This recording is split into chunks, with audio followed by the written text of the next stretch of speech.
शेतकरी मित्रांनो नमस्कार. या व्हिडिओमध्ये आपण रब्बी हंगामातील गव्हाला येणाऱ्या अडचणींबाबत विचार करणार आहोत. शेतकरी मित्रांनो, गव्हाच्या बियांना किंवा गव्हाला बीजोपचार न केल्याने मुळातील जमिनीतील विषाणूजन्य रोग जसे सड, मर या इत्यादी प्रश्न आणि समस्या उद्भवतात. फोटोमध्ये आपणास जे गव्हाचे रोप दिसत आहे त्याच्यामुळे सडायला लागलेले असून वरून पानं वाळत आहेत.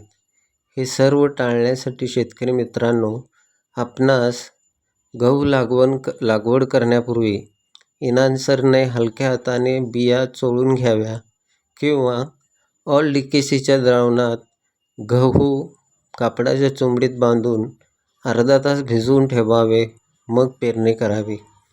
ह्या अशा केल्याने आपल्या गव्हाने सुरुवातीपासूनच रोगमुक्त राहील व आपले उत्पादन वाढही होईल. तर माझी आपल्या सर्व मित्रांना नम्र विनंती आहे की त्यांनी गव्हाची लागवड ही इनानसरने बीजोपचार करून अथवा ऑल डीकेसीने बीजोपचार करून करावी. आपणास जर औषधं लागणार असतील तर स्क्रीनवर दिलेल्या क्रमांकावर आपण आपली मागणी नोंदवा. स्पीड पोस्टने आपणास ते पाठवण्यात येतील. धन्यवाद शेतकरी मित्रांनो.